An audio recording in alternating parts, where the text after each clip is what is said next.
ጌታ ይመስገን። ዛሬ በጣም ወሳኝ ክፍል ነው እንግዲህ የምንካፈለው። ያነበብነውን በጣም ወሳኝ ክፍል ነው። ምክንያቱም ዘጸአት ምዕራፍ 12 በተለይ በጣም በቃ ከዚህ ዘመን ከአዲስ ኪዳን ጋር ከጌታ ከኢየሱስ ክርስቶስ ጋር በጣም የሚዛመድ ክፍል ስለሆነ በጣም ዛሬ የምናየው ክፍል ወሳኝ ክፍል ነው ማለት ነው። ምዕራፍ 9 ላይ እንግዲህ እግዚአብሔር አይታችሁት ከሆነ በጣም በተደጋጋሚ ሰሞኑን አጽንኦት ሰጥተን ስንናገር እንደነበረው ልቀቅ አይደለም የሚለው፣ ልቀቅ ህዝቤን ልቀቅ አይደለም የሚለው። እግዚአብሔር ፐርፐዙን እየተናገረ ዓላማውን እየተናገረ የሚለቀቁበትን ዓላማ ሳይናገር አንድም ቦታ ላይ ህዝቤን ልቀቅ አላለም። እግዚአብሔር እያንዳንዱ ቦታ ላይ ልቀቅ ከማለቱ በፊት ያገለግለኝ ዘንድ ህዝቤን ልቀቅ፣ ያመልከኝ ዘንድ ህዝቤን ልቀቅ፣ በምድረ በዳ መስዋዕትን ያቀርብልኝ ዘንድ ህዝቤን ልቀቅ እያለ የሚለቀቁበት ምክንያት እንዳለ፣ ዓላማ ቢስ እንዳልሆኑ፣ በዓላማ የሚወጡ ህዝቦች እንደሆኑ ደጋግሞ ይናገር ነበር። እስካሁንም በመጣንበት መንገድ በስምንቱ ምዕራፍ፣ አሁንም ምዕራፍ 9 ላይ ያገለግሉኝ ዘንድ ህዝቤን ልቀቅ። በቃ በዓላማ ማስለቀቁን በቃ እንዲሸፈን አይፈልግም እግዚአብሔር። ህዝቡም በዓላማ እንደሚለቀቅ እንዲያውቅ ይፈልጋል ማለት ነው። እግዚአብሔርም በእስራኤልና በግብፅ ከብቶች መካከል ደግሞ ልዩነት አደረገ ይላል። ከብቶች ይሞታሉ አለ። ከዛ በጣም የገረመኝ ነገር በእስራኤልና በግብፅ ከብቶች መካከል እናንተ እግዚአብሔር እንኳን ህዝቡን እንኳን የጠራውን ህዝብ እንኳን የኪዳኑን ህዝብ የህዝቡን ከብቶች ለይቶ በመልክ ያውቃቸዋል፣ ደግሞም ይጠብቃቸዋል። ከግብፃውያን ከብቶች ለይቶ የህዝቡን የእስራኤልን ከብቶች ፕሮቴክት ያደርጋል። እኔ በቃ ይህንን እያነበብኩኝ ዛሬ በቃ የኔ የሆነውን ስሜ የተጠራበትን ነገር እግዚአብሔር ከኔ የተነሳ ይጠብቀዋል፣ ከኔ የተነሳ ያውቀዋል፣ ፕሮቴክት ያደርገዋል። የእናንተ የሆነውን ስማችሁ የተጠራበትን ነገር የእሷ ነው የእሱ ነው የተባለውን ነገር እግዚአብሔር በስሙ በመልኩ ለይቶ ያውቀዋል፣ ደግሞም ይጠብቀዋል። ኢየሱስ ጌታ ነው።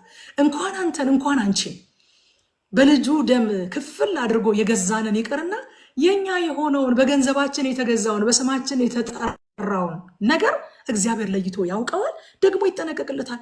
ፈርዖን ተደንቆ ልኮ ጠየቀ። አይታችሁ እንደሆነ ስናነብ ምዕራፍ 9 ላይ ልኮ ሲጠይቅ እነሆ ከእስራኤል ልጆች ከብቶች መካከል አንድም አልሞተም ይላል። ፈርዖን ራሱ ደነቀው፣ እንኳን ልጆቹን ከብቶቹን ለይቶ ማወቁ ማለት ነው። የግብፃውያን አማልክት ግን የሚያመልኳቸውን እንኳን ማስጣል አልቻሉም ከእግዚአብሔር ቁጣ። እግዚአብሔር ግን የሚያመልኩት ህዝቦቹ ያላቸውን ከብቶች ፕሮቴክት አድርጎ አስመለጣቸው። እና በጣም የገረመኝ የእግዚአብሔር ምህረት የእግዚአብሔር ርኅራኄ ቁጥር 5 ላይ እግዚአብሔርም ይላል ነገ እግዚአብሔር ይህን ነገር በምድር ላይ ያደርጋል ብሎ ጊዜን ወሰነ ይላል። በቃ ለምህረት የሚቸኩል እግዚአብሔር የሚምረውን ፈልጎ ከሰማይ ያያል። የሚምረውን በቃ የሚማር ምህረት የሚጠይቅ ለምህረት የተዘጋጀ ሰው እንዳለ ይፈልጋል እግዚአብሔር። አይገርማችሁም? እድል ሊሰጣቸው እኮ ነው።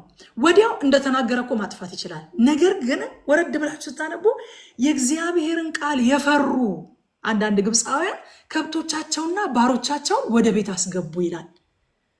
የእግዚአብሔርን ቃል ግን የናቁ ግብፃውያን ደግሞ ከብቶቻቸውና ባሮቻቸውን ወደ ደጅ ተዋቸውና ተመተው በበረዶ ሞቱባቸው ይላል።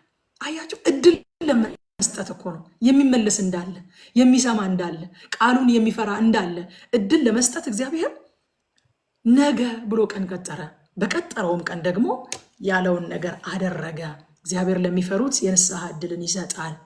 ከ8 እስከ 12 ድረስ የግብፅ ጠንቋዮች ጥበብ ፍጻሜ አገኘ። እስከ ፍጻሜ ድረስ መዝለቅ ስለማይችል ከዛ በላይ መሄድ ስለማይችል አንድ አባባል አለ። አንድ ሰው ምን አለ? እውነት ጫማዋን እስክታስር ውሸት ዓለምን ትዞራለች አለ። ልክ ግን እውነት ጫማዋን አስራ ከወጣች በኋላ ውሸት መድረሻ ይጠፋታል። አያችሁ፣ እግዚአብሔር እስኪ ይሞክሩ ብሎ እስከተዋቸው ድረስ የግብፅ ጠንቋዮች ፐርፎርም እያደረጉ ቆዩ። ነገር ግን ሐሰተኛ አሰራርና የሰው ጥበብ ወገኖቼ ገደብ አለው። አይዘልቅም፣ እስከ ፍጻሜ ድረስ አይሄድም፣ ሩቅ መንገድ አይጓዝም። የሐሰት አሰራር አንድ ሰሞን ሊያስደንቅ ይችላል፣ ዛሬ ከረቂቅ ጋር ቢሮ እየተነጋገርን ነበረ፣ ስቱዲዮ አብረን ነበር እየተነጋገርን ነበርና እየነገረችኝ ነበረ። ወንጌል ላይ ጌታ ኢየሱስ ራሱ የተናገረውን ክፍል እየነገረችኝ ነበረ። ደንቋት እያነበበች ሼር እያደረገችኝ ነበረ። ቢቻላቸውስ የተመረጡትን እንኳን እስኪያስቱ ድረስ ድንቅና ተአምራት ያደርጋሉ ብሎ ጌታ የተናገረውን ስለ ሐሰተኛ አገልጋዮች የተናገረውን ነገር ማለት ነው። አያችሁ፣ በጣም እስከዛ ድረስ እጅን ባፍ የሚያስጭን ነገር ሊያደርጉ ይችላሉ፣ ግን ሩቅ አይጓዙ፣ እስከ ፍጻሜ ድረስ አይሄዱም። የፈርዖን ጠንቋዮች የሆነ ቦታ ላይ ቆሙ፣ የግብፅ ጠቢባን የሆነ ቦታ ላይ ቆሙ ማለት ነው። እና ቁጥር 15 ላይ እግዚአብሔር ምን አለ? አሁን እጄን ዘርግቼ አለ አንተና ሕዝብህን በቸነፈር በመታውህ ነበረ፣ አንተም ከምድር በጠፋህ ነበር። ነገር ግን ኃይሌን እገልጥብህ ዘንድ ስሜን በምድር ሁሉ ላይ ይነገር ዘንድ ስለዚህ አስነስቼሃለሁኝ አለ። ወዳጆች፣ እግዚአብሔር ሲታገስ ከአመፅ ጋር ተስማምቶ ወይንም አቅም አጥቶ የሚቀጣበት አቅም አጥቶ ሳይሆን በዓላማ ነው የሚታገሰው። ፈርዖን ሆይ ያለው የምታገስህ አንተን ማጥፋት ስላቃተኝ አይደለም። እጄን ዘርግቼ አሁን ድምጥማጥህን ማጥፋት እችል ነበር አለ በእኛ ሀገር ቋንቋ። ዝክርህን ከሰማይ በታች መደምሰስ እችል ነበረ። ነገር ግን ኃይሌን እገልጥብህ ዘንድ ስሜን በምድር ሁሉ ላይ ይነገር ዘንድ ስለዚህ አስነስቼሃለሁ። ይህንኑ ቃል ሐዋርያው ጳውሎስ ሮሜ ላይ ሄዶ ይጠቅሰዋል። ሮሜ ምዕራፍ 9 ላይ ሄዶ ይጠቅሰዋል።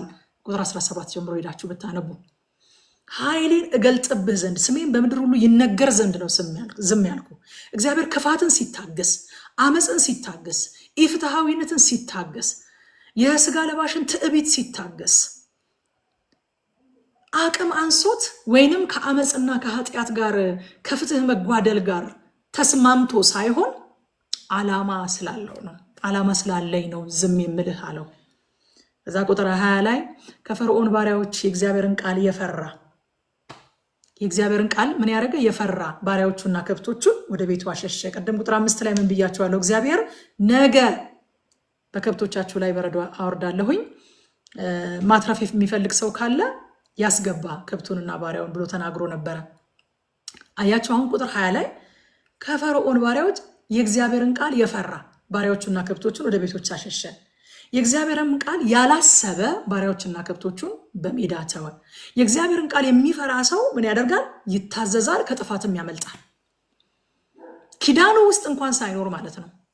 ታውቃላችሁ፣ አንዳንድ መርሆች ዳግም መወለድ አይጠይቅም ሲሰሩ በህይወታችሁ ላይ ማለት ነው። ዳግም መወለድ አይጠይቁም። ዳግም ባልተወለዱ ሰዎች ላይ ራሱ የሚሰሩ የእግዚአብሔር ቃል መርሆች አሉ። በቃ ይሰራሉ። እና እነዚህ ሰዎች የእግዚአብሔርን ቃል ስለፈሩ የኪዳን ህዝብ አይደሉም፣ የተስፋ ህዝብ አይደሉም። የእግዚአብሔርን ቃል ስለፈሩ ታዘዙ፣ ከዛም ደግሞ ከጥፋት አመለጡ። ክብር ለእግዚአብሔር ይሁን። ዮሐንስ ወንጌል ምዕራፍ 10 ቁጥር 9 ላይ ጌታ በሩ እኔ ነኝ፣ በእኔ የሚገባ ቢኖር ይድናል፣ ይገባል፣ ይወጣል፣ መሰማሪያም ያገኛል አለ። የሚታዘዝ ቃሌን ሰምቶ በእኔ በኩል የሚገባ ቢኖር ይድናል፣ ይገባል፣ ይወጣል፣ መሰማሪያም ያገኛል አለ። እዛ ቁጥር 27 ላይ ፈርዖን ኃጢአተኛ ነኝ በድያለሁኝ ሲል እናገኘዋለን። እኔ ምን አልኩት?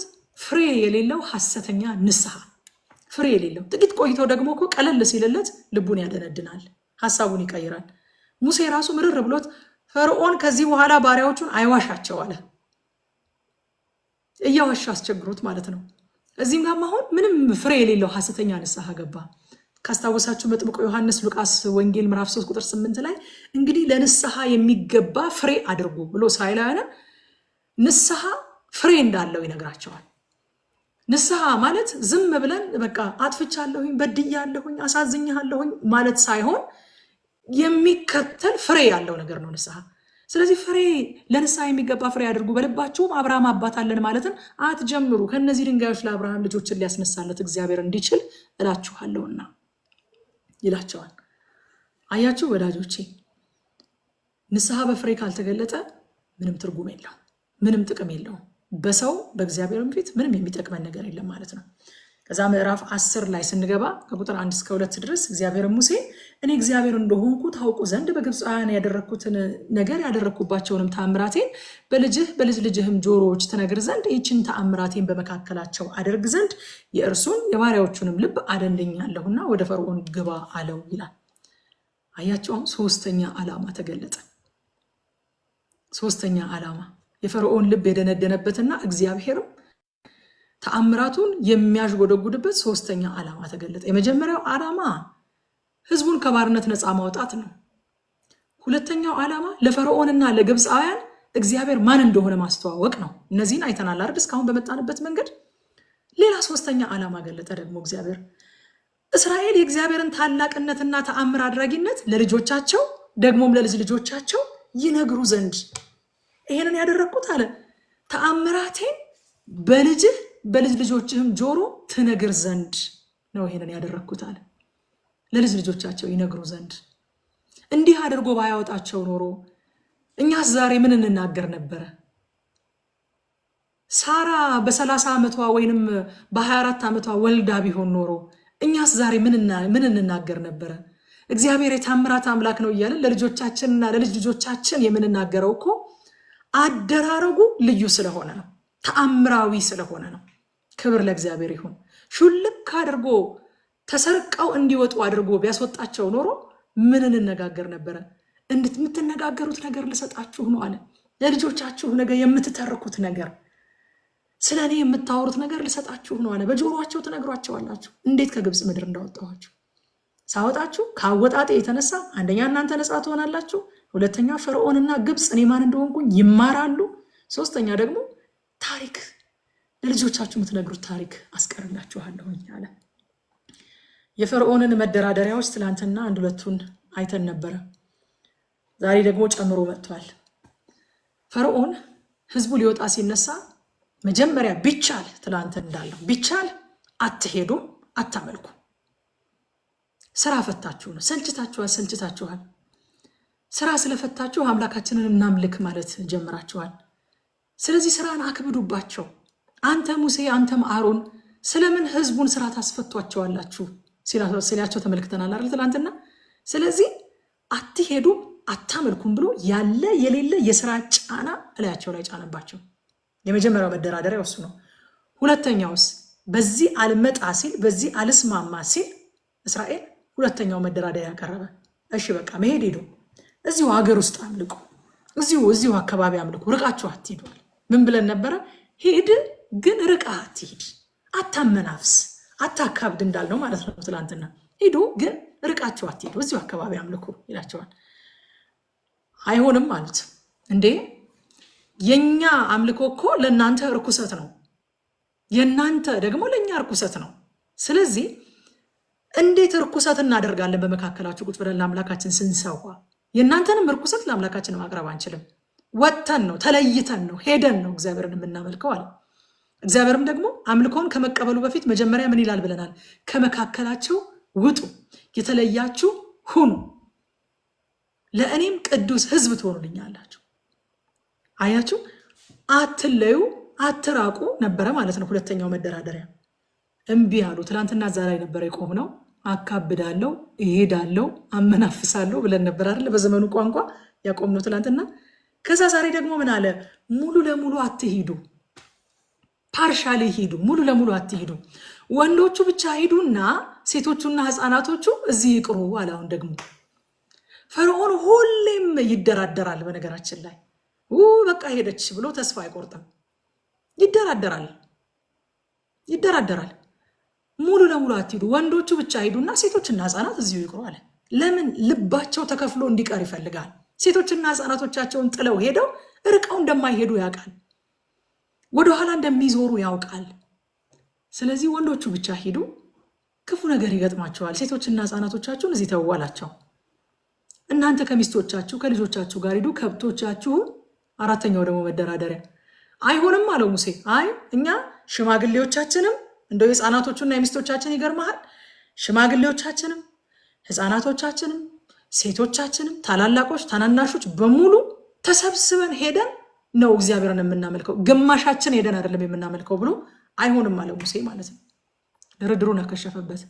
ከዛ ሌላ አራተኛ መደራደሪያ እናንተ ሚስቶቻችሁ ልጆቻችሁ ሂዱ፣ ግን ከብቶቻችሁ ንብረታችሁን ግን አትውሰዱ። አያችሁ እንዴት እንደሚደራደር እስከ ላስት ሚኒት ድረስ። ልጆቹን አለቅም ብሎ ነበር ይሄዱ አለና አሁን ደግሞ ንብረት አትውሰዱ። መንጋውን ትታችሁት ሂዱ፣ ከብቶቻችሁን ትታችሁ ሂዱ አላቸው። የሙሴ መልስ ነው በጣም ያስደስተኝ። አንድ ሰኮና እንኳን አይቀርም። ሃሌሉያ ሃሌሉያ። ሰኮና ማለት ታውቃላችሁ አይደለ? አንድ የበግ እግር፣ አንድ ሙሉ በግ አይደለም። ከበጎቻችን የአንዱ በግ እግር አይቀርም። አሁን አንድ በግ 4 እግር ነው ያለው አይደለ? አንዱ ሰኮናው አንዱ እግሩ አይቀርም። ያለንን ነገር እኛ ሁላችን በሁለንተናችን ካለን ነገር ሁሉ ጋር ነው አምላካችንን የምናመልከውና የምናገለግለው አለ። እኛ አምላካችን እንዴት እንድናገለግለው እንደሚጠይቀን ገና አናውቅም። እዛ ስንደርስ ነው የምናውቀው አለ ሙሴ። እዛ ስንደርስ ነው የምናውቀው። በግ ረዱልኝ ይበለን፣ ፍየል ረዱልኝ ይበለን፣ ወርቅ ስጡኝ ይበል፣ ብር ስጡኝ ይበል፣ አናውቅም። አሁን የምናውቀው እዛው ነው። ኦን ዘ ስፓት ነው የምናውቀው። ስለዚህ ያለንን ነገር ሁሉ ጥርግ አድርገን ይዘን ነው የምንሄደዋል። ጥርግርግ ብለን ሄደን ነው የምናመልከው አለ። እስኪ አንድ ሰኮና እንኳን አይቀርም ብላችሁ ጻፉ። በእውነት ከበጎች እግር አንዱ ነው ሰኮና። አንድ ሰኮና እንኳን አይቀርም። ያለኝ ሁሉ እግዚአብሔርን ያመልከዋል። እኔ እግዚአብሔርን አመልከዋለሁ። ቤቴ እግዚአብሔርን ያመልከዋል። ያለኝ ሁሉ ደግሞ እግዚአብሔርን ያመልከዋል። የሆነ ነገራችሁን ከእግዚአብሔር እንድታስቀሩ ይፈልጋል። ይውላችሁ የዚህ ዓለም ገዢ በሁለንተናችን እግዚአብሔርን እንድናመልክና እንድናገለግል አይፈልግም። የሆነ ነገር እንድታስቀሩ ይፈልጋል። የሆነ ነገር በቃ ጊዜያችሁን ስትሰጡ ገንዘባችሁን እንድትከለክሉ ያደርጋችኋል። ገንዘባችሁን ስትሰጡ ጊዜያችሁን እንድትከለክሉት ያደርጋችኋል። በሁለንተናችሁ ተሰጥታችሁ እንድታመልኩት አይፈልግም። ይደራደራል። በቃ እሺ እንትኑን ተው ይላል። እሺ እንትኑን ተው። ሙሴ አንድ ሰኮና አለ። አይደለም ሰው፣ አይደለም ሚስት፣ አይደለም ልጅ፣ አይደለም ንብረት፣ አይደለም ከብት፣ አይደለም በጎች፣ አንድ የበግ እግር ጥለንልህ አንሄድም።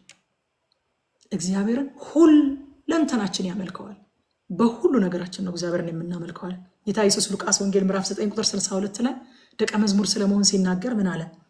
ማንም እርፍ ይዞ ወደ ኋላ የሚመለከት ለእግዚአብሔር መንግስት የተገባ አይደለም። አያችሁ፣ ለእግዚአብሔር ያልሰጠ ነው ያላስገዛ ነው ነገር ሲኖር ወደ ኋላ መመልከታችን አይቀርም።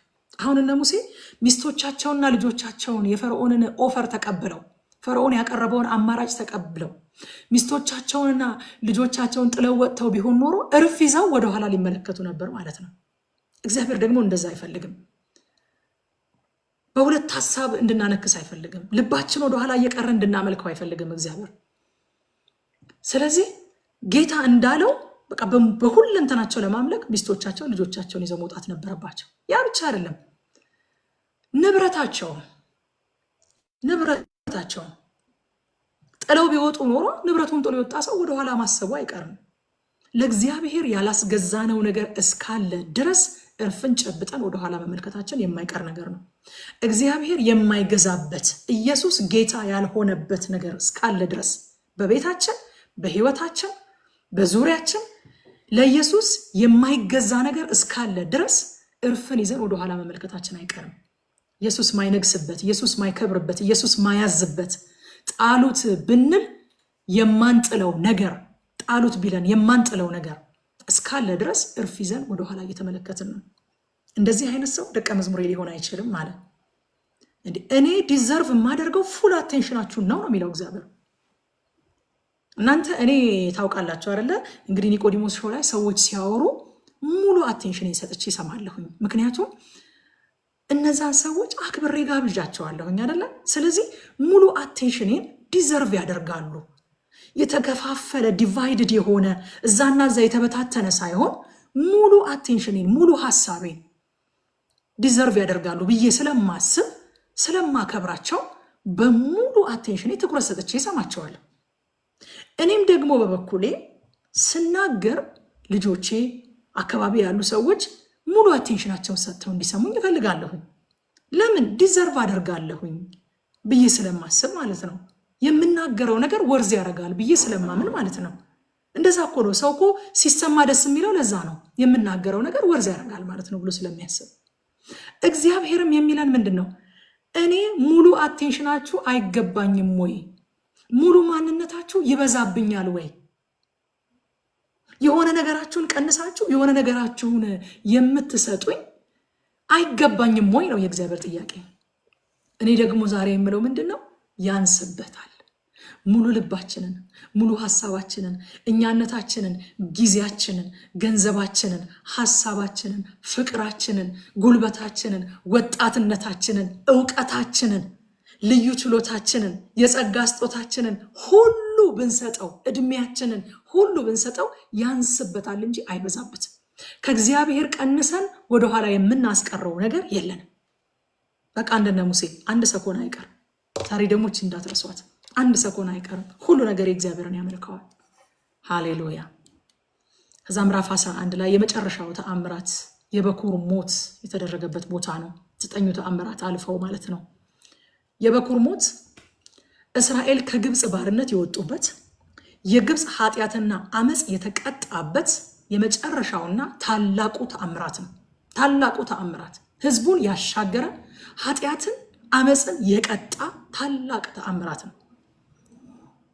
ወገኖቼ እኛም በበኩሩ በኢየሱስ ሞት ኃጢአታችን ተቀጣ፣ ከሰይጣንና ከኃጢአት ባርነት ደግሞ ነፃ ወጣ። እስራኤል ምንድነው የሆነለት? በበኩር ሞት ምንድነው የሆነለት? አመፅና ኃጢአት፣ በግብፅ ያለው አመፅና ኃጢአት ተቀጣ። ከዛስ እነሱ ደግሞ ከባርነት ነፃ ወጡ። እኛም ልክ እንደዛው ኃጢአታችን፣ በደላችን፣ መተላለፋችን በኩራችን ኢየሱስ ክርስቶስ ሲሞት ተቀጣ። ከዛ ደግሞ እኛ ከባርነት፣ ከሰይጣን ባርነት፣ ከኃጢአት ባርነት ነፃ ወጣ። ሃሌሉያ ሃሌሉያ። ሮሜ ምዕራፍ 6 ቁጥር 23 ላይ ሐዋርያው ጳውሎስ እንደዚህ ያለ የኃጢአት ደመወዝ ሞት ነውና የእግዚአብሔር የጸጋ ስጦታ ግን በክርስቶስ ኢየሱስ በጌታችን የዘላለም ሕይወት ነው። የኃጢአት ደመወዝ ለፈርዖን እና ለግብፃውያን ሞት ሆኖ ደረሳቸው። የእግዚአብሔር ስጦታ ደግሞ በበኩር ሞት ምክንያት ለእስራኤላውያን ነፃነት፣ አርነት ሆኖ መጣላቸው። ለኔና ለእናንተም እንደዚህ ነው የሆነልን። ከዛ ቁጥር 9 ላይ እግዚአብሔር ሙሴን ተአምራቴ በግብፅ አገር ብዙ እንዲሆን ፈርዖን አይሰማችሁም አለ። በእውነት በቃ ይሄ መልእክት የሚሆንለት ሰው ይኖራል ዛሬ። አንዳንዱ ነገር የሚዘገየው የእግዚአብሔር ተአምራት እንዲበዛ ነው። በቃ ብዙ አልበላችሁ። እግዚአብሔር ምን አለ? ተአምራቴ በግብፅ አገር ብዙ እንዲሆን ነው ፈርዖን የማይሰማችሁ። ከመስማት የዘገየው እሺ ብሎ የማይለቃችሁ እኔ አቅቶኝ ሳይሆን ተአምራቴ በግብፅ አገር እንዲበዛ። አንዳንዱ ነገር የሚዘገየው የእግዚአብሔር ተአምራት እንዲበዛ። እዛ ምዕራፍ 12 ነው። ምዕራፍ 12 እንዳልኳችሁ ልዩ ምዕራፍ ነው።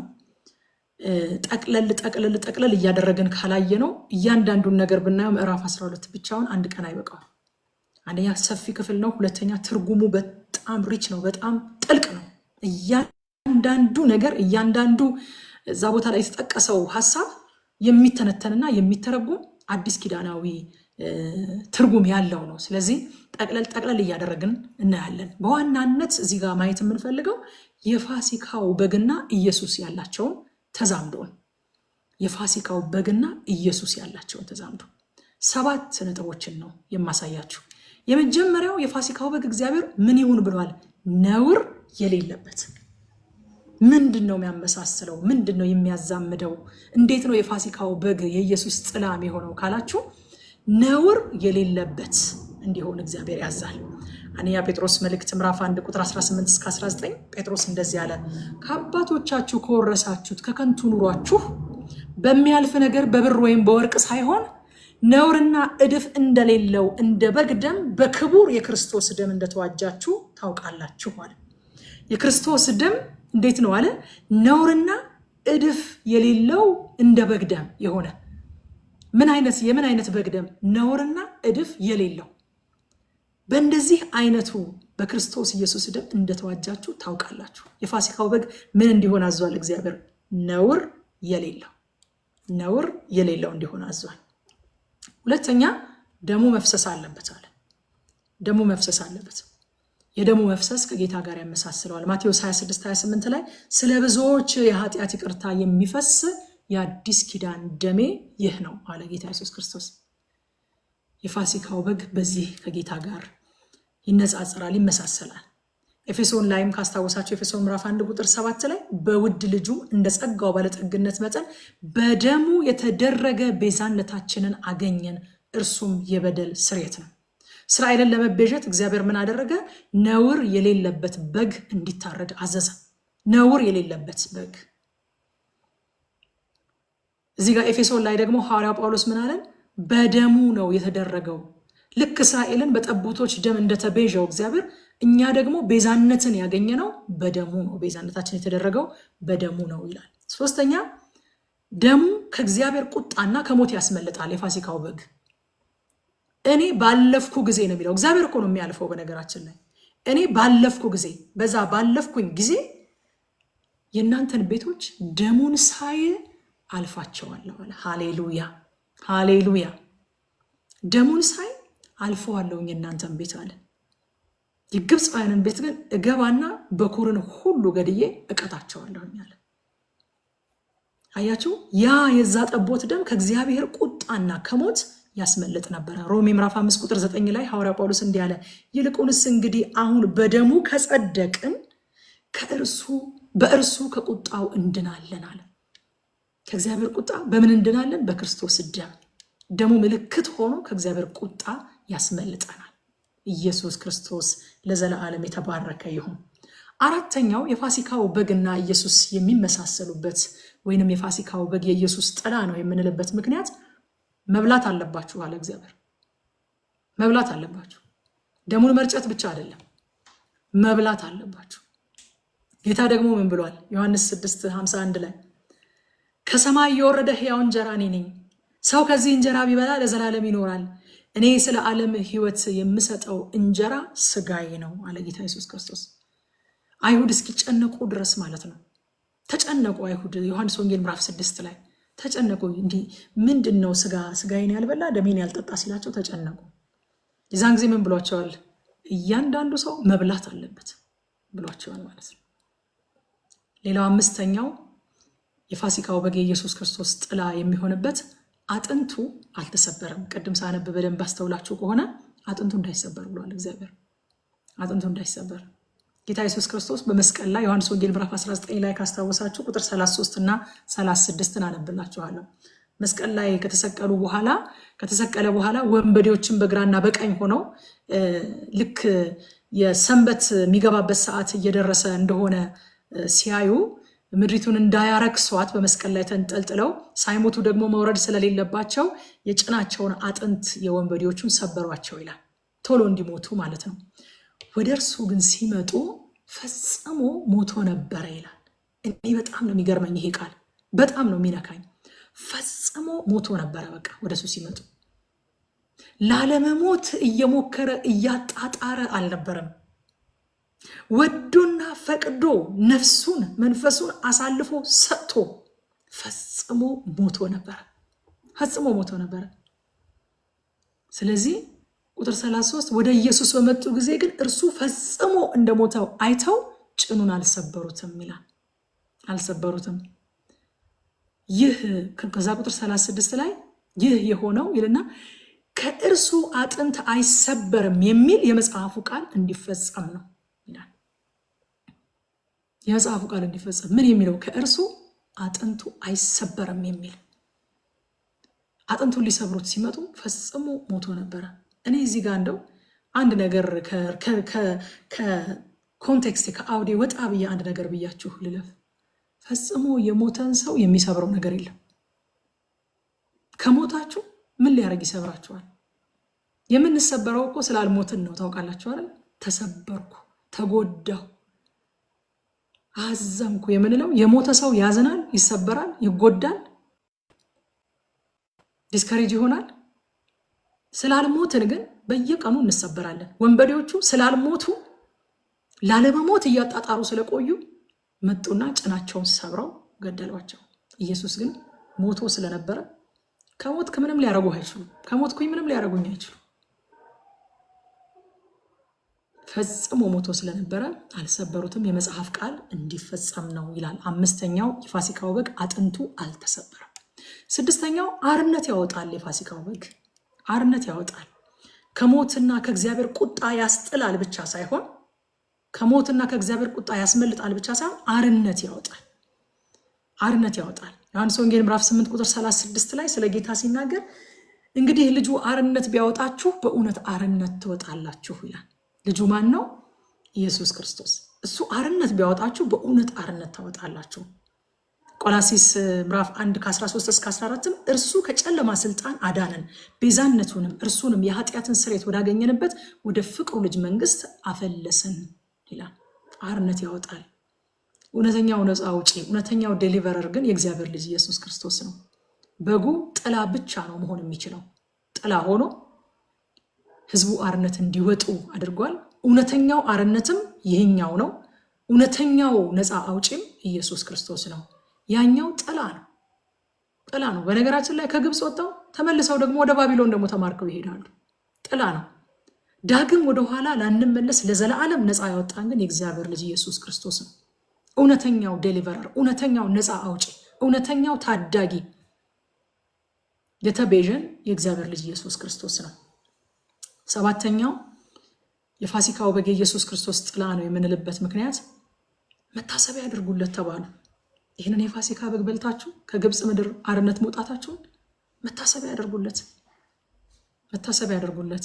ሉቃስ ወንጌል ምዕራፍ 22 ቁጥር 19 ላይ ጌታ እንደዚህ ያለ፣ እንጀራን አንስቶ አመሰገነ፣ ቆርሶም ሰጣቸው፣ ስለናንተ የሚሰጠው ስጋዬ ይህ ነው፣ ይህን ለመታሰቢያ አድርጉታል። እነሱ የፋሲካው በግ ታርዶ በደሙ እንዴት ከእግዚአብሔር ቁጣና ከሞት እንደተረፉ፣ ስጋውን በልተው ደግሞ እንዴት አርነት እንደወጡ ፋሲካ እያሉ ያከብሩታል፣ ያስቡታል። እኛስ ምን እናደርጋለን? የጌታ እራት እያለን ቅዱስ ቁርባን እንደየቤተ ክርስቲያናችን እንደየአጥቢያችን እንደምናመልክበት ቤተ እምነት ልዩ ልዩ ስያሜን እንሰጠዋለን። እንደዛ እያለን እናስበዋለን። ምን እያለን? ይህ ስለኔ የተቆረሰ ስጋው ነው፣ ይህ ስለኔ የፈሰሰ ደሙ ነው። በዚህ ደም ነው ከእግዚአብሔር ቁጣ የዳንኩት፣ በዚህ ደም ነው ከሞት ያመለጥኩት። ይሄ ደም ምልክት ሆኖ ነው ያስመለጠኝ። ይሄ ስጋው ደግሞ የዘላለም ሕይወትን ሰጥቶኛል። ይህንን ስጋውን በልቼ ይሄ ስጋው ለኔ ተቆርሶ ይህንን ስጋውን ስለበላው ነው ሕይወት ያገኘሁት እያለን እናስበዋለን። በምን? በቅዱስ ቁርባን ወይንም በጌታ እራት የጌታን ስጋና ደም እየወሰድን ማለት ነው። ጌታ ይባረክ። ስለዚህ በሰባት መንገዶች የክርስቶስ ኢየሱስ ጥላ ነው እንላለን ማለት ነው። የመጀመሪያው ነውር የሌለበት ስለሆነ፣ ሁለተኛ ደሙ መፍሰስ አለበት ስለተባለ፣ ሶስተኛ ደሙ ከእግዚአብሔር ቁጣና ከሞት የሚያስመልጥ ስለሆነ፣ አራተኛ መበላት አለበት ስላለ እግዚአብሔር፣ አምስተኛ አጥንቱ ስላልተሰበረ፣ ስድስተኛ ደግሞ አርነት የሚያወጣ ነፃነት የሚሰጥ ስለሆነ፣ ሰባተኛ መታሰቢያ አድርጉለት ስለተባለ የክርስቶስ ኢየሱስ ጥላ ነው ያ የፋሲካ በግ እንላለን ማለት ነው። እውነተኛው የፋሲካ በግ ኢየሱስ ክርስቶስ ነው። ዮሐንስ ወንጌል ምዕራፍ 1 ቁጥር 29 ላይ ካስታወሳችሁ መጥምቁ ዮሐንስ አየውና ጌታ ኢየሱስ ክርስቶስን የዓለምን ኃጢአት የሚያስወግድ የእግዚአብሔር በግ አለው። ሃሌሉያ ሃሌሉያ። በነገራችን ላይ ዮሐንስ ወንጌል ላይ ስንደርስ በደንብ እሱን ክፍል እናየዋለን። ጌታ እድሜና ጤና ሰጥቶን ጸጋን አብዝቶልን ዮሐንስ ወንጌል ላይ ስንደርስ በደንብ እናያለን። በጣም የምወደው ክፍል ነው። በጣም ያው ብዙ ነው የምወደው እንግዲህ ቻሉት እና እውነተኛው የፋሲካ በግ ኢየሱስ ክርስቶስ ስለሆነ አየውና እነሆ አለ። በነገው ዮሐንስ ኢየሱስ ወደ እርሱ ሲመጣ አይቶ እንዲህ አለ፣ እነሆ የዓለምን ኃጢአት የአንድ ቤተሰብን አይደለም። የዛን ጊዜ ለአንድ ቤተሰብ አንድ በግ ተብሎ ነው የታዘዘው። የአንድ ቤተሰብን አይደለም ማለት የሆነ ሰው ያዘጋጀውም አይደለም ማለት የዓለምን ኃጢአት የሚያስወግድ የእግዚአብሔር በግ ነው። ይሄ የሰው በግ አይደለም ማለት የሰው በግ የራሱን ኃጢአት ብቻ ነው ማስወገድ አይደለም። ለዛውም ይከድንለታል፣ ይሸፍንለታል፣ እንዳይታይበት ያደርግለታል።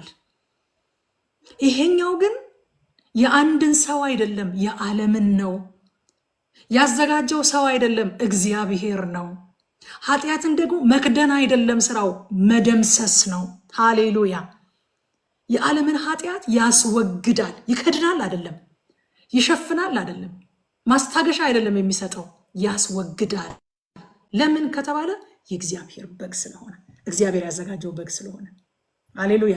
ወቅቱን ምናምን ወደፊት እናየዋለን። እንደዚህ የተባለበትን ኮንቴክስት ጌታ ጸጋን ያበዛልናል፣ እናየዋለን በጊዜው እና እስራኤል ልክ በምግባራቸው ተመዝነው ሳይሆን የበጉ ደም ምልክት ሆኖላቸው እንዳመለጡ ለኛም እንዲሁ የእግዚአብሔር በግ ታርዶ ደሙ በላያችን ላይ ምልክት ሆኖልን ከእግዚአብሔር ቁጣ፣ ከሞት፣ ከሰይጣን ባርነት፣ ከኃጢአት ባርነት ድነናል፣ አምልጠናል፣ ተሻግረናል። ሃሌሉያ! ክብር ለእግዚአብሔር ይሁን፣ ክብር ለእግዚአብሔር ይሁን። በጣም አንድ መወዳት ጠቅሳለችና እሷን ትንሽ አይተን ሰዓቴ እንዴት ነው? ጥሩ ነው ያለሁት፣ እንዳጀማመሪ ከሆነ ጥሩ ነው ያለሁት፣ እጨርሳለሁኝ። እሷን አይተን ጨርሳለሁ። ኦሪት ዘጸአት ምዕራፍ 12 ቁጥር 11 ላይ ያለችው እናንተም መቼም ምን ነው ይሄን ነገር ባወራንበት ሳትሉ የምትቀሩ አይመስለኝም። ወገቦቻቸውን ታጥቃችሁ፣ የበጉን አበላል ማለት ነው። በጉን እንዴት እንደሚበሉት ሲነግራቸው አበላሉን ፕሮቶኮሉን ያስቀምጣል እግዚአብሔር። አይገርማችሁም? የሚገርም ጋባዥ እኮ ነው። ማዕድ ያዘጋጅና ዝም ብሎ እንደወደዳችሁ ሳይሆን አበላሉ ደግሞ ፕሮቶኮል አለው። በእኔ ፕሮቶኮል ነው የምትበሉት ይላቸዋል። ወገባችሁን ታጥቃችሁ፣ ጫማችሁን በእግራችሁ፣ በትራችሁን በእጃችሁ አድርጋችሁ እንዲህ በሉት፣ ፈጥናችሁም ትበሉታላችሁ። እርሱ የእግዚአብሔር ፋሲካ ነው። እኔ ክፍሉን በጣም ስለምወደው ማለፍ ስለማልችል ቶሎ አብራራዋለሁኝ፣ ቶሎ አየዋለሁኝ። ወገብ መታጠቅ የመዘጋጀት ምልክት ነው። ወገቡን ታጥቆ የሚተኛ ሰው አይታችሁ ታውቃላችሁ? የለም። ወገብ መታጠቅ ዝግጁ የመሆን ምልክት ነው። ህዝቡ ሁሌ የተዘጋጁ እንዲሆን ይፈልጋል እግዚአብሔር። ለምን? አልደረሱም። እግዚአብሔር ወደ ተናገረላቸው ለአባቶቻቸው ተስፋ ወደ ገባላቸው ምድር አልደረሱም። ስለዚህ የሆነ መታጠቂያቸውን ፈተው ተዘናግተው እንዲቀመጡ አይፈልግም እግዚአብሔር። ወገባችሁን ታጥቃችሁ እንድትበሉ ነው የምፈልገው ይላቸዋል። ዝግጁ የእግዚአብሔር ህዝብ የተዘጋጀ እንዲሆን እግዚአብሔር ይፈልጋል። ወናደር አልደረስንም፣ እቤት አልደረስንም። ስለዚህ የተዘጋጀን እንድንሆን ይፈልጋል። በቃ ተዘጋጅታችሁ ይላቸዋል። ሉቃስ ላይ ጌታ ኢየሱስ ክርስቶስ ሉቃስ 12 ከ35 እስከ 36 ወገባችሁ የታጠቀ ጌታ ደግሞ ለደቀ መዛሙርቱ ሲናገር ማለት ነው። አያችሁ፣ ይሄ የእግዚአብሔር ህዝብ አቋም ነው። የእግዚአብሔር ህዝብ ቁመና ነው ማለት ነው። እግዚአብሔር ከሆነ ቦታ አውጥቶ ወደ ሆነ ቦታ እየወሰደው ያለ ህዝብ ቁመና ነው። በቃ ምንድን ነው የሚመስለው? ወገቡን የታጠቀን። ሃሌሉያ! ወገቡን የታጠቀ ጌታ እንደዚህ ያለ፣ ወገባችሁ የታጠቀ መብራታችሁም የበራ ይሁን። እንደው ቤት እንደደረሰ ሰው ዝም ብላችሁ መታጠቂያችሁን ፈታችሁ አትዘናጉ። ወገባችሁ የታጠቀ መብራታችሁ የበራ ይሁን። እናንተም ይላል ጌታቸው መጥቶ ደጁን ሲያንኳኳ ወዲያው እንዲከፍቱለት ከሰርግ እስኪመለስ ድረስ የሚጠብቁ ሰዎችን ምሰሉ። የሚጠብቁ ሰዎችን ምሰሉ። ስለኛ አይደለም እንደ የሚናገረው? የሚጠብቁ ሰዎች ጌታቸው መጥቶ እስኪያንኳኳና እስኪከፍቱለት የሚጠብቁ ሰዎችን ምሰሉ። እናቶቻችን ድሮ ወንድሞች ያሏችሁ ታውቃላችሁ። ወንድሞቻችን ውጪ ካሉ ውጪ ካመሹ ጆሮአቸው ደጅ ነው አይደለ? ጆሮአቸው ደጅ ነው። ልክ ሲንኳኳ ማንም ሰው ሳይሰማ እናቶች ቀድመው ይሰማሉ። ለምን? ልጃቸውን እየጠበቁ ነው። ተዘጋጅተው ነው የሚቀመጡት። እንቅልፋቸው ራሱ እንቅልፍ አይደለም። በአንድ አይናቸው ነው የሚተኙት። አልገባማ ልጃቸው። አያችሁ፣ ጌታችን ይመጣል። ስለዚህ እንዴት ሆነ እንድንጠብቀው ይፈልጋል። ሲመጣ ጌታቸው ሲያንኳኳ ቶሎ ሊከፍቱለት የሚጠብቁ ባሮችን ምሰሉ። ሃሌሉያ! ከዛ ደግሞ ጫማችሁን አድርጋችሁ ይላቸዋል። ጫማ ማድረግም የተጓዥነትን የሂያጅነትን መንፈስ የሚያሳይ ነው። የእግዚአብሔር ሕዝብ ተጓዥ ነው። አልደረስም፣ ተጓዥ ነን። ሂዱ ነው የተባልነው። እየሄድን ነው። መንገድ ላይ ነን ያለ ነው። ኤፌሶን 6:14-15 እንግዲህ ወገባችሁን በእውነት ታጥቃችሁ የጽድቅንም ጥሩር ለብሳችሁ በሰላም ወንጌልም በመዘጋጀት እግሮቻችሁ ተጫምተው ቁሙ ይላል። የተጫማ ሰው ማለት በጊዜውም አለጊዜውም ወንጌልን ለመመስከር የተዘጋጀ ሰው። ጫማው በእኛ በአዲስ ኪዳን ምንድን ነው ተብሏል? ወንጌል ነው። ጫማውን ያወለቀ ሰው ማለት ወንጌልን የረሳ ሰው ማለት ነው። እንደደረሰ ሰው ወንጌልን ትቶ ወንጌልን ረስቶ ተዘልሎ የተቀመጠ ሰው ማለት ነው። የእግዚአብሔር ሕዝብ ግን እንዴት እንዲሆን ይፈልጋል? ጫማውን ሁል ጊዜ አድርጉ። ሁል ጊዜ በመንገድ ላይ እንዳለ ሁል ጊዜ ጫማውን እንዲያደርግ ጌታ ይመስገን። ሶስተኛ በትር ያዙ ይላቸዋል። ምግብ እየበሉ በትር መያዝ ምን አመጣው? ወደ መንገድ እየወጡ ወደ ማያውቁት ምድር እየሄዱ እግዚአብሔር ካርታ አይሰጣቸው፣ በትር ነው የሚሰጣቸው። የሚመሩበት የሆነ ኮምፓስ አይደለም የሚሰጣቸው፣ በትር ያዙ ይላቸዋል። በትርን ካስታወሳችሁ ዳዊት በመዝሙር 23 ላይ ምን ብሎታል? በትርና ምርኩዝህ እነሱ ያጽናኑኛል አለ። ሃሌሉያ! ክብር ለኢየሱስ ይሁን። የሚመራቸው የሚደግፋቸው እግዚአብሔርን የመታመን ምልክት ነው በትር። እግዚአብሔርን የመታመን እግዚአብሔር ነው መሪ፣ እግዚአብሔር ነው ድጋፌ፣ እግዚአብሔር ነው አቅራቢ እያለን ማለት ነው። ሃሌሉያ! ሁለተኛ ቆሮንቶስ ምዕራፍ 5 ከ6 እስከ 7 እንደዚህ ይላል፣ እንግዲህ ሁልጊዜ ታምነን በእምነት እንጂ በማየት አንመላለስም። በትራችንን እግዚአብሔርን ይዘን ነው የምንመላለሰው፣ በእምነት እንጂ በማየት አንመላለስምና በስጋ ስናድር ከጌታ ተለይተን በስደት እንዳለን የምናውቅ ከሆነን ይላል። ጌታ ይመስገን። ከዛ ቀጥሎ ፈጥናችሁ ብሉት ደግሞ ይላቸዋል። እግዚአብሔር ሆይ ለምንድን ነው ፈጥነው የሚበሉት? ለምንድን ነው ቀስ ብሎ የማይበሉት? ለምንድን ነው ተረጋግተው የማይበሉት? ምንድን ነው ልታሳየን የፈለግከው? ፈጥኖ መብላት የነገሩን አጣዳፊነትና አንገብጋቢነት ነው የሚያሳየው፣ እርጀንሲውን ነው የሚያሳየው። ፈጥናችሁ ብሉት፣ ፈጥናችሁ ብሉት። ሁለተኛ ቆሮንቶስ 6:2 ላይ በተወደደ ሰዓት ሰማሁ በመዳንም ቀን ረዳው ይላልና ይልና፣ እነሆ የተወደደ ሰዓት አሁን ነው፣ የመዳንም ቀን አሁን ነው። ብዙ ጊዜ ይህንን ጥቅስ እንትን እያደረግን እየተሳሳትን የመዳን ቀን ዛሬ ነው እንላለን። ዛሬማ ሰፊ ነው። ዛሬ በጣም ሰፊ ነው። እዚህ ውስጥ ያላችሁ ወገኖች ካላችሁ እነግራችኋለሁ፣ የእግዚአብሔር ቃል ዛሬ ነው አይደለም የሚለው። ዛሬ የሚባለው ቀን እኮ 24 ሰዓት ነው ያለው አይደል? አንድ ቀን 24 ሰዓት ነው ያለው። የመዳን ቀን አሁን ነው። ቀኑ መቼ ነው? አሁን ነው። ሰዓቱ መቼ ነው? አሁን ነው። እርጀንት ነው። ሰው ከግብፅ ለመውጣት በኋላ ብሎ እንኳን መቅጠር የለበትም። ነገ የሚባለውን ነገር ተዉትና በኋላ ብሎ እንኳን ቀጠሮ መያዝ የለበትም። ፈጥናችሁ አድርጉት። ለምን? በኋላ የእናንተ አይደለም፣ አሁን ነው የእናንተ። የመዳን ቀን አሁን ነው፣ የተወደደም ሰዓት አሁን ነው ይላል። ከዛ በኋላ በጣም ደስ የሚለኝን ቃል ይናገራል። የእግዚአብሔር ፋሲካ ነው ይላል። ሃሌሉያ! እንኳንም የሰው ፋሲካ አልሆነ። የሰው ፋሲካ ለሁሉ አይሆንም። የሰው ፋሲካ አያጠግብም፣ አይዳረስም። የእግዚአብሔር ፋሲካ አለ። ፋሲካው የእግዚአብሔር ነው። እግዚአብሔር ነው ሁሉን ያዘጋጀው። በጉ የማን ነው? የእግዚአብሔር ነው። የኛ ፋሲካ በጉን ያዘጋጀልን ራሱ እግዚአብሔር ነው። የእግዚአብሔር በግ አይደል ያለው ዮሐንስ? እግዚአብሔር ነው ሁሉን ያዘጋጀው። የኛ ድርሻ በእምነት መታዘዝ ነው። ምን ማድረግ? ወገባችሁን ታጠቁ ሲባል ወገባችንን መታጠቅ፣ ዝግጁ መሆን። ጌታቸው ሲመጣ በር ሊከፍቱለት እስኪያንኳኳ ድረስ የሚጠብቁ ሰዎችን መምሰል። ጫማችሁን አድርጉ ሲባል ሁሌ እንደሚጓዝ ሰው ወንጌልን ተጫምተን መቀመጥ። በትራችሁን ያዙ ሲባል ሁል ጊዜ በእምነት በማየት ሳይሆን በእምነት እግዚአብሔርን ታምነን መመላለስ። ፈጥናችሁ ብሎ ስንባል ደግሞ እርጀንት መሆኑን ለእግዚአብሔር ድምፅ ለእግዚአብሔር ቃል ፈጥነን ምላሽ መስጠት። ባለፈው ምን ብያለሁ? የዘገየ መታዘዝ ካለመታዘዝ እኩል ነው ብለን ነበረ። ስለዚህ ፋሲካው የእግዚአብሔር ነው። ከኛ የሚጠበቀው በእምነት አሁን የተነገሩንን ነገሮች መታዘዝ ነው። ኤፌሶን ምዕራፍ 2 ጸጋው በእምነት አድኗችኋልና ይህም የእግዚአብሔር ስጦታ ነው እንጂ ከእናንተ አይደለም፣ ማንም እንዳይመካ ከስራ አይደለም ይላል። ምዕራፍ 2 ከ8 እስከ 9 ጸጋው በእምነት ነው ያዳናችሁ፣ ይህም የእግዚአብሔር ስጦታ ነው እንጂ ከእናንተ አይደለም፣ ማንም እንዳይመካ ከስራ አይደለም ይላል። ኢየሱስ ክርስቶስ ጌታ ነው። አያችሁት? የእግዚአብሔርን በግ አያችሁት? ሃሌሉያ! ክብር ለጌታ ይሁን። አልከሰራችሁ። ዘጸአት የሚባለውን መጽሐፍ ስታነቡ አንዳንዶች እንደሚሉት የሆነ የእስራኤልን ታሪክ እያነበባችሁ አይደለም፣ ቤዛችሁን እያያችሁት ነው። በዘጸአት ውስጥ ቤዛችሁን አላያችሁትም? ታዳጊያችሁን አላያችሁትም? የሞተላችሁን ጌታ አላያችሁትም? ያንን ነውር የሌለበትን ያንን በደሙ ስርየት ያደረገልንን በደሙ ነፃ ያወጣንን ምልክት ሆኖ ከእግዚአብሔር ቁጣ ያስመለጠንን ያንን በግ አላያችሁትም? ጌታ ይባረክ። እኔ እሱን አይቼዋለሁኝ። ክብር ለኢየሱስ ይሁን። የፋሲካውን በግ እያያችሁት ሪጆይስ አድርጉ።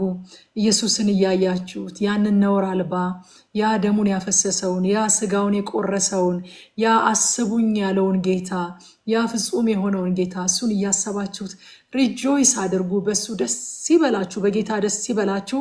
ኢየሱስ ክርስቶስ ጌታ ነው። እግዚአብሔር ፊቱን በእናንተ ላይ ያብራ። መውጣት መግባታችሁ የተባረከ ይሁን። በነገር ሁሉ ኢየሱስን ማየት ይሁንላችሁ። በቃ በስፍራ ሁሉ ኢየሱስን ማየት ይሁንላችሁ።